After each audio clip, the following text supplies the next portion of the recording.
شیرازی؟ بله. این درسته؟ چند نفریم من؟ یک نفرم خودم. اون خط 11. خب بچه ها آخرین دقیقه رسیدیم. بدویم تا تموم نشده.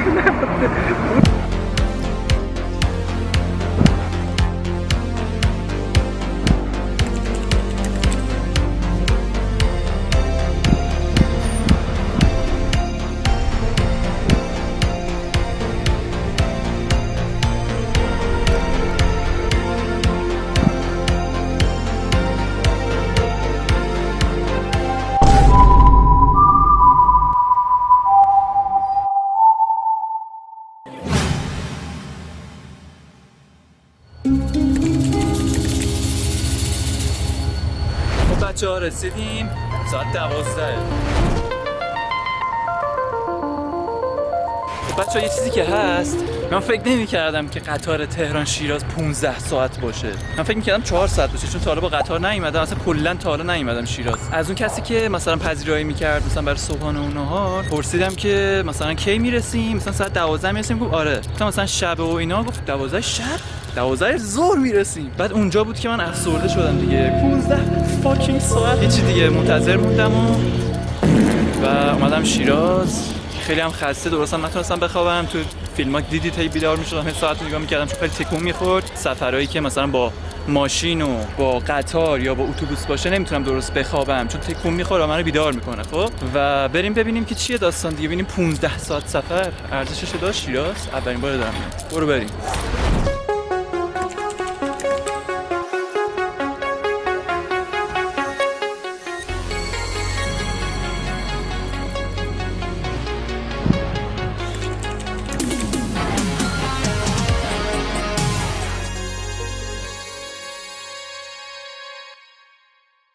خب بچه اومدیم ارگ کریم خان. بودو بریم.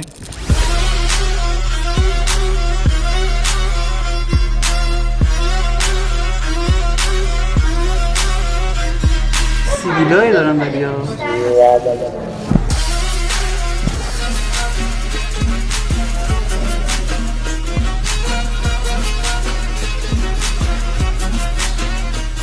ببینید بچه ها همه جای ارگ همینجوری که میبینید خیلی جذابه، به خصوص اینجا خرابشون بوده. کسایی که کار زشت میکردن میبردن اینجا چوب‌های 20 سانتی که اینجا میبینید اینجاش استفاده می‌کنن.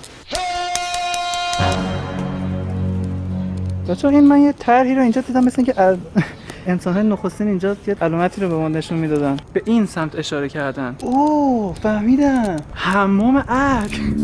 به حموم اشاره کرد بچه‌ها. استاد ماهی بچه‌ها. جذاب‌ترین صحنه ولاگ ماهی. صدا کف دستی. حمام ارگ. بذار برم ببینم. اوه اینجا دستشویی کردن.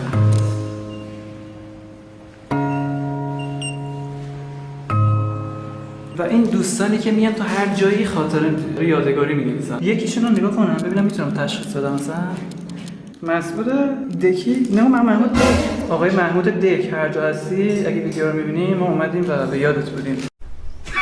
محمود دک.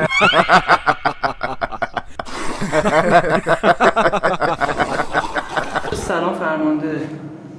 ناموسن این دیگه جلال کیه دیگه.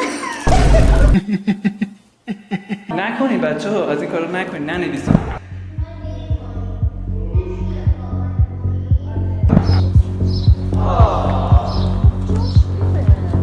بچه ها چه چرخیاتی گوگلی مورد توجه همراهمون قرار گرفت. میپسندی؟ بگم برات.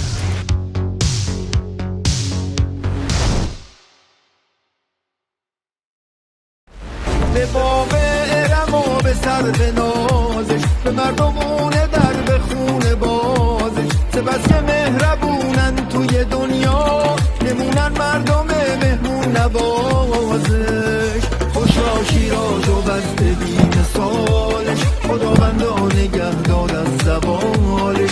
رازای فیض روح قدسی.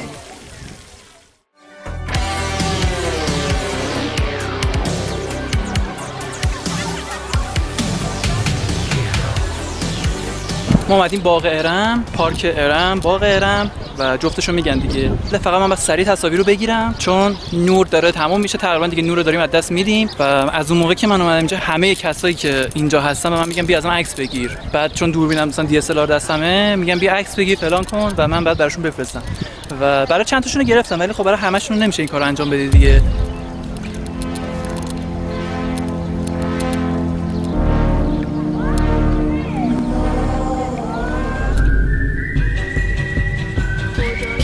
واقعا یه دست و عالی.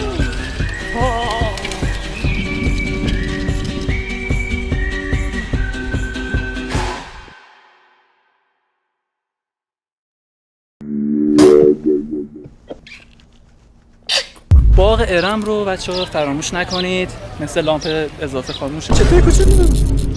خوبی مامانم؟ آره چی میخوری؟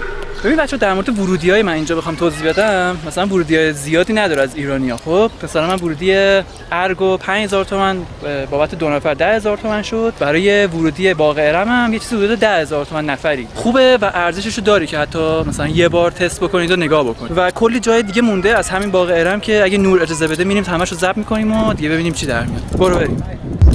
عرس میکشم.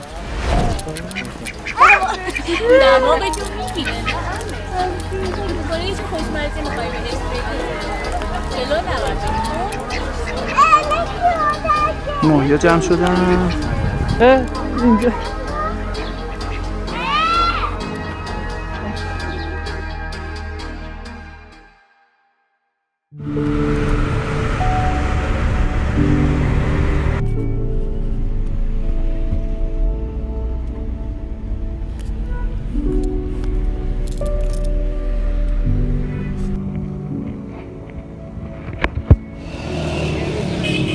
خیابان کریم خان زند. بچه‌ها این تم ایستگاه‌های اتوبوسش رو خیلی دوست دارم، همون بافت فرهنگی و اینا داره. ببین من بچه‌ها تا حالا شیراز بخصوص اینجا رو نکنید بچه‌ها، با ایستگاه اتوبوسه اصلا با ایستگاه اتوبوس تهران قابل مقایسه نیست، خیلی خوشگله. بعد در صورتی خرج بیشتری هم روی ایستگاه اتوبوس‌های تهران شده. من تا حالا شیراز نیومدم، اولین بارمه و حالا سعی کردم سفر عیدمو بیام شیراز، بریم بگردیم چند روزشو. تنها چیزی که بچه‌ها من فهمیدم این که الان به این ماشین زد به این ماشین دیگه، رانندگی شیرازی‌ها زیاد اوکی، هم ماشین پیاده شد که دیگه بره بزنه یارو رو بزنه بیاره پایین. ببین من یه روز اومدم بچه‌ها تو این یه روزی که اومدم شاید مثلا 10 تا تصادف دیدم تو همین خیابون. خودشون هم معتقدن که بچه‌ها رانندگی خوبی ندارن. خب بچه‌ها یه پیتزا گرفتیم و یه دوغ، یه همین بسمونه دیگه، بریم بخوریم ببینیم امشب رو سر کنیم، فردا هم یه نهار دیگه، تقریبا دیگه چیز دیگه‌ای نمی‌خوایم، صبحانه هم که با اقامتگاه. خوب بچه‌ها اقامتگاه رو گرفتم، یه داستانی داره فقط بعد بهتون توضیح بدم.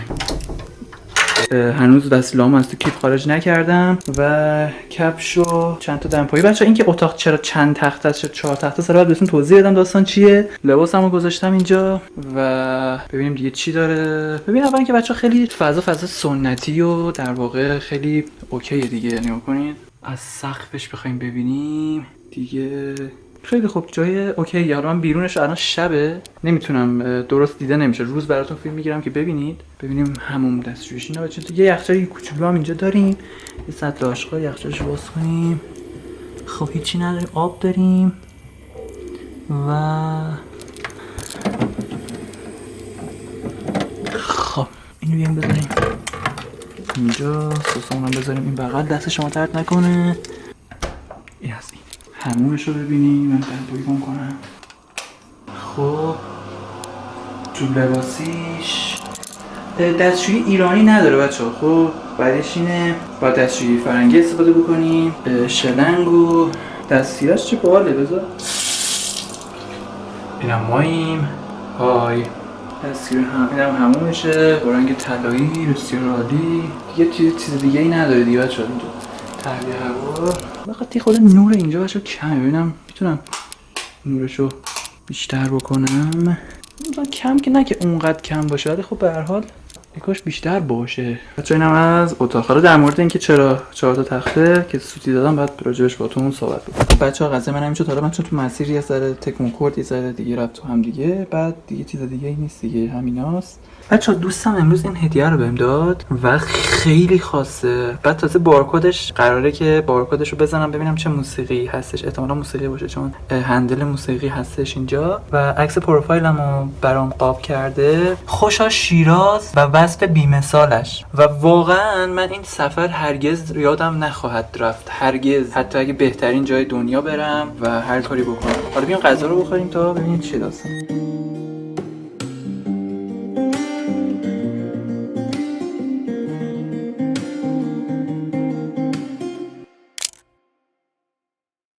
خب بچه‌ها من خیلی سریع بهتون توضیح بدم چون دیشب تو اومدم تو هتل، سریع خسته بودم خوابیدم، دیگه الان باید رسیدم جمع کنم چون هتل رو یه روزه گرفته بودم. وقتی که بچه‌ها رسیدم که براتون فیلمم گرفتم توی ایستگاه، به محض اینکه رسیدم اومدم پیش اقامتگاه، اینجا متوجه شدم که اقامتگاه رو هم اشتباه من رزرو کرده بودم، روزش رو. اصلا واقعا ترکوندم بچه‌ها توی این داستان. کاری که دیگه میتونستم بکنم اینه که بهش گفتم آقا مثلا روز دیگه ای نده. اگه یه عدد 2 3 جابجا شده بود و من یک ماه آینده، الان که اینجا بچه اردیبهشته، ولی من این هتل رو برای 3 یعنی برای یه خرداد رزرو کردم. یعنی یه 2 3 مثلا مانیتورم ریز بوده چجوری بوده که این دوتا رو اشتباه کردم و گفتش که تو برای خرداد گرفتی نه الان. دیگه من با کلی وسیله اینجا منتظر بودم که ببینم مثلا چیکار میتونم بکنیم دیگه. خلاصه بهش گفتم که آقا یه جای خالی به هر حال یه چیزی و اینا. گفت نه پر هتل از یه ماه پیش پر شده، نه از این روزایی. ولی بهش گفتم آقا وسیله‌امو حداقل بگیر، من برم بیرون ببینم جایی میتونم پیدا بکنم و اینا. گفت چرا وسیله‌اتو بذار اینجا، بعد حالا برو مثلا اگه میخوای بگردی اینا. یه چند تا جا به معرفی کرد. خب من نمیخواستم زیاد، من دوست داشتم مثلا 1 2 تا جا یا 3 تا جا برم دیگه، تو این 1 2 روز بیشتر از اینم نمیشه و دوستمو ببینم و اینا. دیگه دیروز ما رفتیم ارگ که ویدیوهاش هم دیدید، باغ ارم رفتیم. دیگه اصلا خدمتتون دیگه تقریبا شب شد و برگشتیم. بعد من اومدم اینجا گفتم که آقا این مثلا چجوری شد اینا. گفت هیچ جایی نیست ولی یه جا رو پیدا کردیم که یه خانومی هستش که امشب میخواد بره در صورتی که فردا تحویل اتاقشه. ببین شانس رو برم دیگه. گفتم خب همین اوکی دیگه، همین بره. یه جوری به ما 2 برابر با من حساب کردن، واقعیت آدم وقت دیگه با من حساب کردن و دیگه به هر حال چون آخرین وقت بود و این داستانا دیگه منم چاره جوش قبول کردن ندارم چون دیگه تقریبا ساعت 8 شبه و منم وسیله‌ام اینجاست و دیگه تقریبا تمام. گفتم بزن، فقط بزن. و زد و من اینجا اومدم یه روزه. بعد دیگه یه چیز خوردیم. من می‌خواستم دیشب براتون این ویدیو رو بگیرم دیگه، عباس خسته بودم سرمو گذاشتم، الان دیگه بیدار شدم. بریم پاسارگاد و اینا، ان شاءالله که بیایم به حافظی هم برسیم چون من اینجا هم دوست داشتم برم. ولی خب اگه هم نرسیدیم دیگه بعد بریم ان شاءالله دیگه یه مدت، یه وقت دیگه، یه زمان بیشتر بیایم، بیشتر حال بکنیم دیگه. زمان کمی داشتم، نمیتونستم، یه سری پروژه ها دارم دستم باید تحویل بدم و زمان کمی هست و من باید از این زمان استفاده می‌کردم. الان هم دیگه چند تا جایی که تونستم نزدیک بود برم اینا. الانم که دیگه میریم اصل داستان دیگه، چون اگه شیراز بیام، آپادانا و تخت جمشید نیام دیگه تقریبا من هیچ غلطی نکردم. بچه‌ها از امارات هم براتون فیلم میگیرم از حیاتش، هرچند که دوستان پایین هستن شاید زره زشت باشه ولی در حال میگیرم دیگه. الانم ساعت 8 صبح و من اگه تو تهران بودم یعنی با لگد میزدید 8 صبح پا نمیشدم، ولی برای ولاگ دیگه باید در بیاریم کارو دیگه. خوشگل مشکلا شدم. این بده صبحانه رو دارم میچینم ولی من قطعا به صبحانه نخواهم رسید. خب عزیزانم بچه‌ها اگه تا اینجا از ولاگ خوشتون اومد برام کامنت بذارید. اگه دوست داشتید کانال رو سابسکرایب بکنید. کلی از این بعد دوست داریم با هم سفر بریم ولی خب یه ذره من بعد دوباره کار و اینا انجام بدم تا ریکاوری بشم. یه ذره پروژه‌های عقب افتاده دارم در واقع، یعنی اونا رو انجام بدم دوباره یه جای دیگه. هر جایی که خودتون دوست دارید بچه‌ها توی کامنت ها برام بنویسید اینکه اصلا خودتون کجا هستید غیر از تهران و بگید اصلا هماهنگ کنیم بیایم اینجا همدیگه رو ببینیم. اتاقو همه رو با هم جمع کردیم.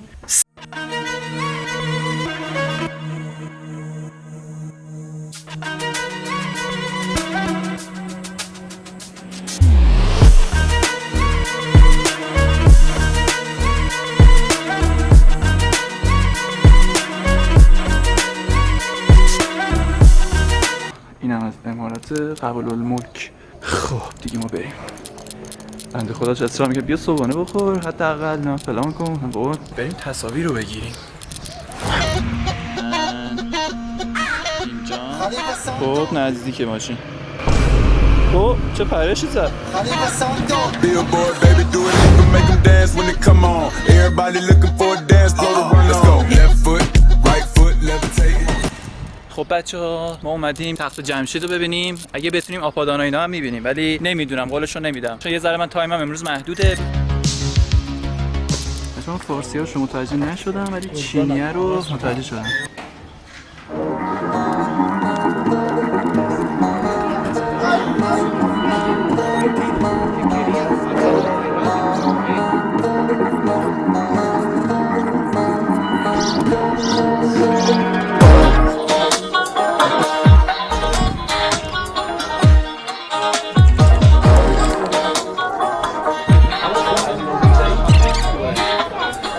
کتیبه‌های میلیتون باید تیکیبی را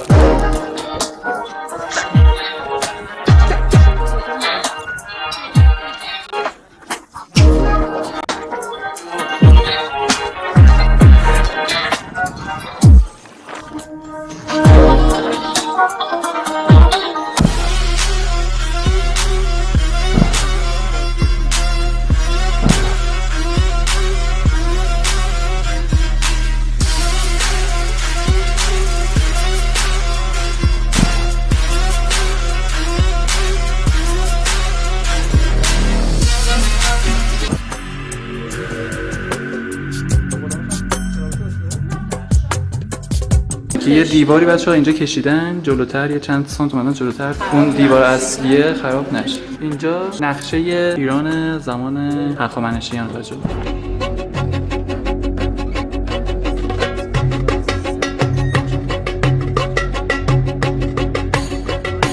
خب اینم دیگه من اینو میدونم چیه دیگه. این اولین سیستم لوله کشی بوده تو کل جهان، یعنی کسی تا حالا قبل این داستان واسه خودش سیستم لوله کشی نداشته. میرفتن آب از چاه در می‌آورد. سیستمی بوده که لوله کشی انتقال آب انجام میداد.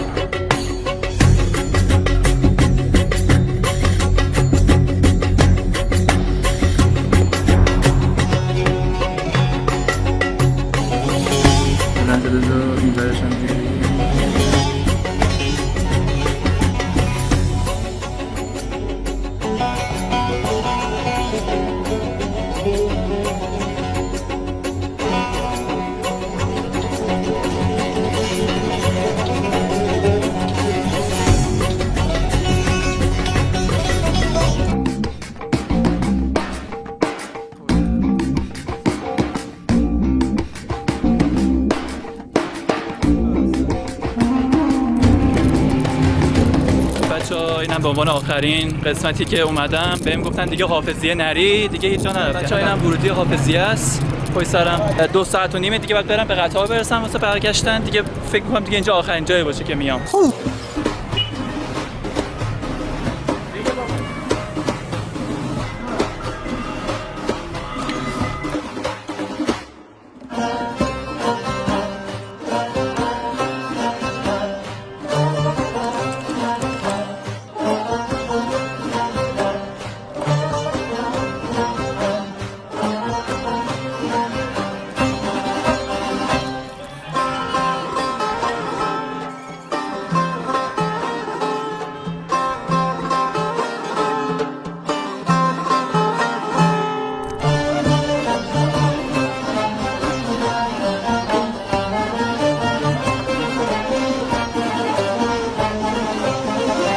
بزنید. برای رسیدن به مراد دل حاضری بزرگترین فداکاری‌ها و سخت‌ترین کارها را انجام دهی. به نصیحت بزرگان توجه داشته شو به جای اینکه خود را با حل معمای زندگی آزار دهی از زندگی لذت ببر که راز حکمت را جز خدا کسی نمی‌داند. قد به او وابسته شده‌ای که آرام و قرار نداری. سخت تو را به خود مجذوب کرده به اندازه‌ای که حاضری تمام هستی خود را در اختیارش بگذاری. سعی کن از چیزهایی که در اختیار داری بهره مند شوی زیرا ارزش این همه جوش و خروش ناراحتی را ندارد.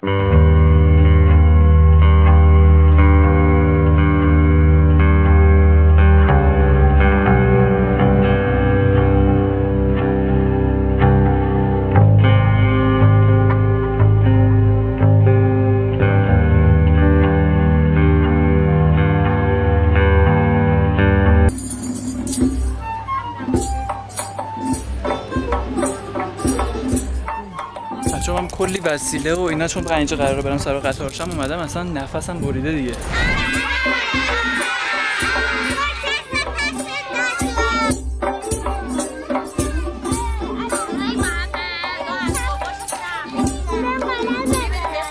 واسه فیلم بگیرم بکش. خب بچه‌ها ما دیگه داریم میریم به سمت ترمینال و بریم دیگه تهران. خدا حافظ. حافظ.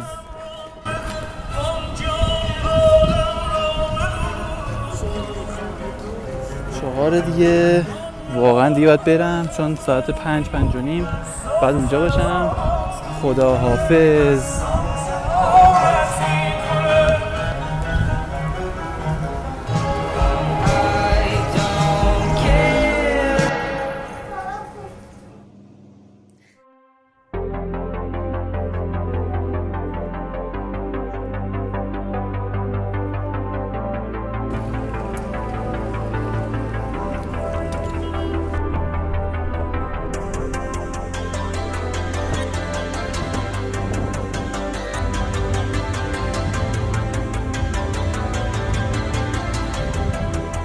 قراره که بارکدش رو بزنم ببینم چه موسیقی هستش، احتمالا موسیقی باشه.